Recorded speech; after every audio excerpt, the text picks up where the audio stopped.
Hello everyone, welcome to our channel Education Hotspot, and here in this video we are going to continue our PW only IAS उड़ान current affair magazine of economics. हम economics की magazine को cover कर रहे हैं।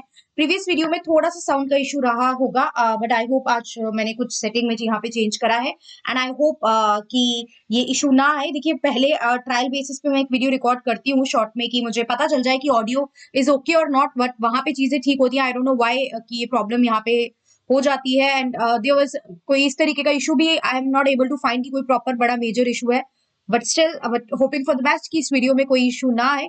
और यहाँ पे हम लोग बात कर रहे हैं अगले टॉपिक की, that is credit guarantee scheme for ENWR based pledge financing. ये टॉपिक नाम से देखिए मुश्किल लग रहा है, ENWR प्लेज फाइनेंसिंग ये वर्ड है, करंट अफेयर में है तो किसी ना किसी कारण से न्यूज में, इसलिए करंट अफेयर में है। लेकिन मैंने आपको बोला है कि कई बार इकोनॉमिक्स में जो आपके करंट से ज्यादा इंपॉर्टेंट हो जाते हैं वो हो जाते हैं वो टॉपिक, मतलब आपके लिए इंपॉर्टेंट हो जाता है उसके पीछे का स्टैटिक फैक्ट। तो बहुत ध्यान से समझेंगे, बहुत आसान चीज है, मैं इजी लैंग्वेज में आप लोगों को समझाने की कोशिश करूंगी। टॉपिक है हमारा ENWR के बारे में। तो E इलेक्ट्रॉनिक हो गया, NWR हो गया नेगोशिएबल। ध्यान से थोड़ा एक ही टॉपिक करेंगे वीडियो में, लेकिन थोड़ा सा समझेंगे इसको डिटेल में। आई होप मैं आसान भाषा में आप लोगों को समझाने के एबल रहूं। वेयर हाउस रिसिप्ट, पहले ध्यान से समझिए। देखिए क्या होता है, फार्मर्स होते हैं, फार्मर्स खेती करते हैं, फार्मर्स के पास अब बहुत ज्यादा उनका प्रोडक्ट है। अब हर फार्मर के पास जो है वो वेयर हाउस फैसिलिटी नहीं होती, मतलब जो उन्होंने क्विंटलों माल बनाया है वो उसे स्टोर नहीं कर पाते हैं क्योंकि उनके पास अवेलेबिलिटी नहीं है, स्टोरेज हाउस नहीं है, तो वो फटाफट उसे ले जाके सेल कर देते हैं। बट हर बार एट अ पॉइंट सेल होना तो पॉसिबल नहीं है, तो फार्मर उसे स्टोर करते हैं वेयर हाउस में। फार्मर उसे स्टोर करते हैं वेयर हाउस में। वो वेयर हाउस कोई पब्लिक यानी गवर्नमेंट का वेयर हाउस भी हो सकता है और प्राइवेट वेयर हाउस भी हो सकता है। आपने उसको स्टोर कर दिया या तो किसी पब्लिक या किसी प्राइवेट वेयर हाउस में। अब वेयर हाउस वाला आपको एक रिसिप्ट देगा ना कि आपका इतना इतना माल यहाँ पे स्टोर है, आपका इतना इतना माल। अब देखो वो लोग क्यों करेंगे, पैसे लेंगे, ऑब्वियसली रेंट पे आपको एक प्लेस दे रहे हैं तो दे विल चार्ज समथिंग ना, वो चार्ज कर लेंगे। वो पॉइंट हमारा यहाँ नहीं है, बट वहां पे वो आपको एक क्या देंगे, आपको एक रिसिप्ट देंगे कि इतना इतना आपका माल जो है वो हमारे पास स्टोर है ऑलरेडी, राइट। अब यहाँ पे क्या है, एक तो आपके पास ये वर्ड वेयर हाउस रिसिप्ट आपको क्लियर हुआ क्या होती है। जब आप अपना माल वेयर हाउस में रख रहे हो तो you will get a receipt from there. और नेगोशिएबल क्या हो गया, नेगोशिएबल होती है वो सारी चीजें जो ट्रांसफरेबल है। अभी मैं समझाती हूँ इसका मतलब, वो चीजें जो ट्रांसफरेबल है। जब भी मैं किसी इंस्ट्रूमेंट को नेगोशिएबल कहती हूँ, चाहे वो वेयर हाउस रिसिप्ट हो, चाहे वो मेरा कोई बिल हो, इसका मतलब है मैं उसे किसी और पर्सन को दे सकती हूँ। ध्यान से समझेंगे, मेरे पास रिसिप्ट है, फॉर एग्जाम्पल मेरा 100 क्विंटल जो माल है वो मैंने वेयर हाउस में स्टोर कर रखा है। लेट से उसकी वैल्यू बैठ रही है वन, फॉर एग्जाम्पल बेसिक लेते हैं, चलिए 10 लाख रुपीज की बैठ रही है। ओके, 10 लाख की वैल्यू बैठ रही है, 10 लाख की वैल्यू यहाँ पे उसकी मेरे प्रोडक्ट की बैठ रही है। अब 10 लाख की आपकी जो वैल्यू बैठ रही है, तो 10 लाख की वैल्यू का आपके पास सामान आप बेचोगे तो आपको 10 लाख रुपीज होगा, बट ये भी सेल करने में थोड़ा टाइम है, राइट। अब यहाँ पे मुझे बिल्कुल ऑन द स्पॉट मनी की जरूरत पड़ गई, आई नीड मनी। तो मेरा प्रोडक्ट सेल हुआ नहीं, मेरे पास पैसा आया नहीं, लेकिन मेरे पास एक रिसिप्ट है जिसपे ये लिखा हुआ है कि आपके पास 100 क्विंटल 1 लाख का माल आपके इस वेयर हाउस में पड़ा है। तो मैं क्या करूंगी, आई गो टू अ बैंक, मैं एक बैंक के पास जाऊंगी, बैंक को बोलूंगी आप ना मेरी ये रिसिप्ट रख लो, आप मेरी ये रिसिप्ट रख लो और मुझे अभी क्या दे दो, मनी दे दो।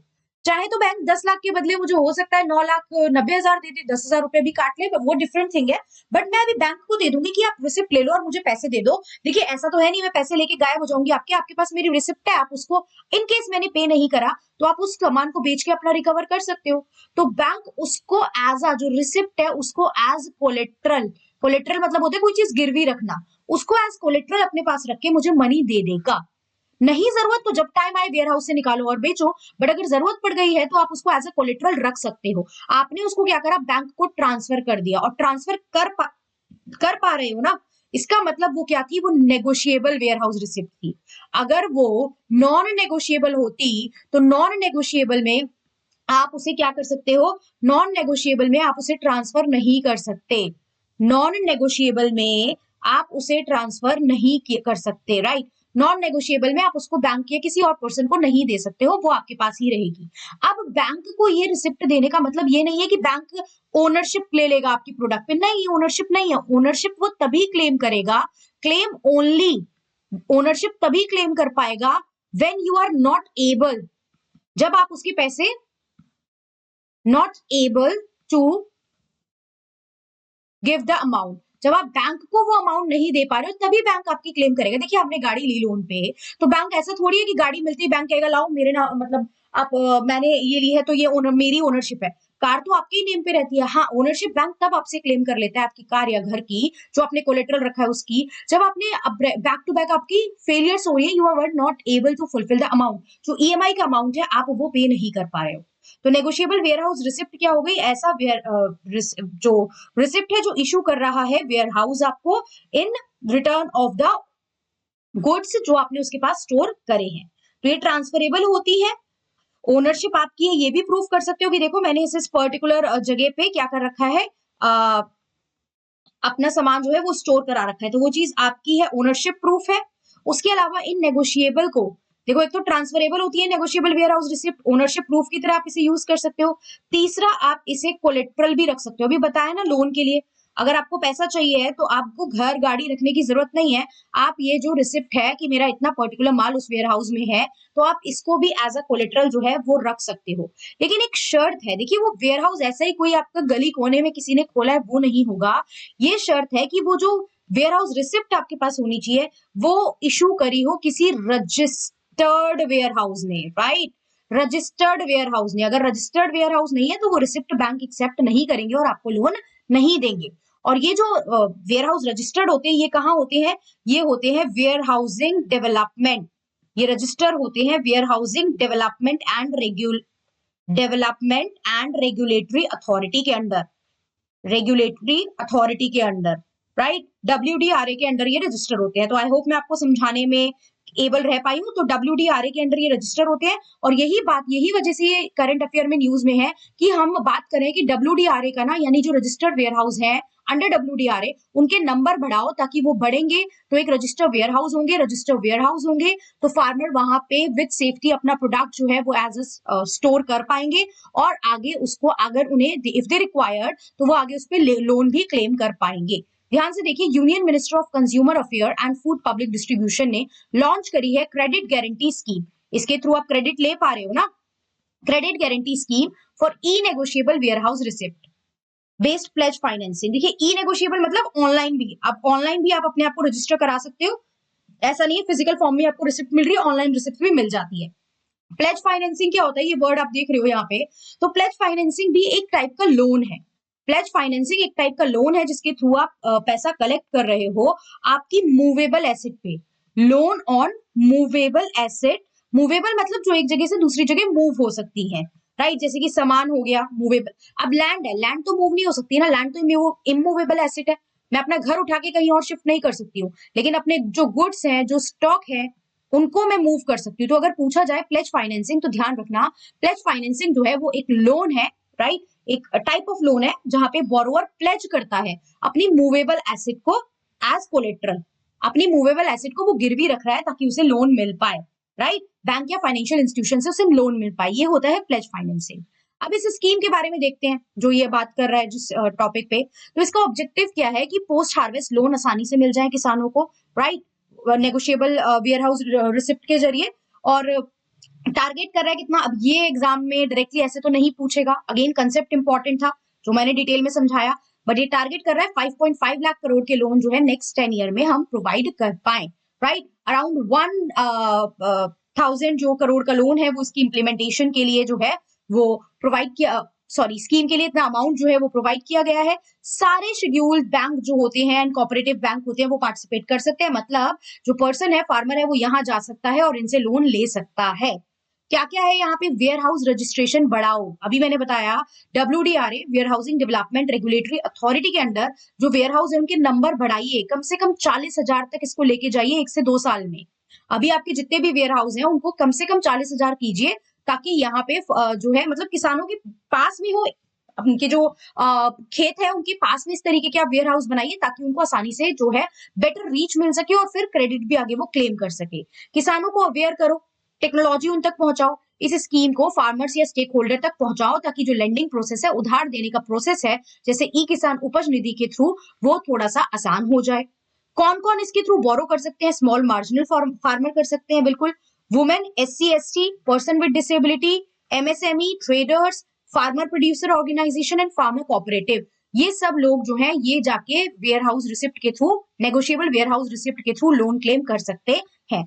अब इससे रिलेटेड क्वेश्चन आएगा और अगर आपसे कह दे कि only small and marginal farmer he claim कर सकते हैं, मैं क्वेश्चन भी बीच में आपके पुट कर रही हूँ कि किस तरीके से पूछ सकता है, तो बिल्कुल गलत हो जाएगा। नहीं, small marginal farmer, SC ST, women, person with disability, ये सब लोग यहाँ पे इसके थ्रू लोन क्लेम कर सकते हैं। कुछ आपको फैक्ट बताए हैं, 1000 करोड़ का जो है यहाँ पे इम्प्लीमेंटेशन दिया, मतलब इसको इम्प्लीमेंट के लिए आप यूज करोगे, आपको लोन 75 लाख तक का प्रोवाइड कराया जाएगा एग्रीकल्चर पर्पस के लिए एंड 200 लाख का नॉन एग्रीकल्चर पर्पस के लिए अगर आपको चाहिए। इससे ज्यादा बैंक आपको लोन नहीं देंगे। एग्रीकल्चर पर्पस के लिए चाहिए तो 75 lakh and non agriculture purpose के लिए 200 लाख। सारे शेड्यूल एंड कोऑपरेटिव बैंक ये काम कर सकते हैं। स्मॉल फार्मर कवर हो रहे हैं, marginal farmer, women, SC ST, ये भी हमने ऊपर देख लिया। क्रेडिट और वेयर हाउसमैन का रिस्क यहाँ पे कवर हो रहा है। फी कितनी है आपकी? फार्मर्स के लिए 0.4% per annum and non farmer के लिए 1%। अब पूछा जाए फार्मर नॉन फार्मर के लिए सेम है क्या, तो सेम नहीं है, रेट अलग है, 0.4 एंड 1%। कवरेज कितनी है? 3 लाख तक के लिए 85% तक का लोन कवरेज मिलेगा। 3 से 75 लाख तक के लिए है, जैसे small marginal farmer, women, SC ST के लिए 80% का कवरेज है और इसके अलावा जितने भी बोरोवर हैं उनके लिए 75% का कवरेज यहाँ पे हमें देखने को मिलता है। अब यहाँ पे हम देखते हैं कि वेयर हाउस रिसिप्ट क्या होता है, मैंने आपको ऑलरेडी समझा दिया है।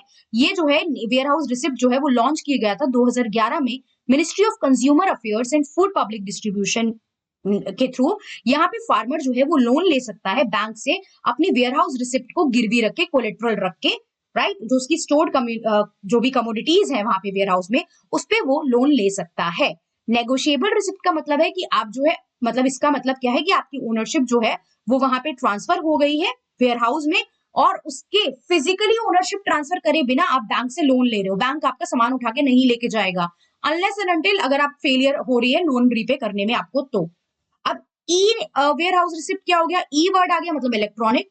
तो ये वेयर हाउस रिसिप्ट का कंसेप्ट 2011 में आ गया था, लेकिन 2017 में इसे इलेक्ट्रॉनिकली भी इंट्रोड्यूस कर दिया गया under warehouse development and regulation act जो है 2007 का ये एक्ट है, ware house development regulation.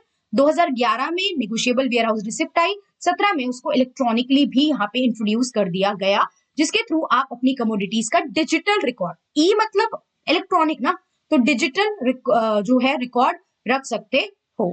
Clear? अब यहाँ पे बताया गया है ये जो है इंटीग्रेटेड है आपके नेशनल एग्रीकल्चर मार्केट से।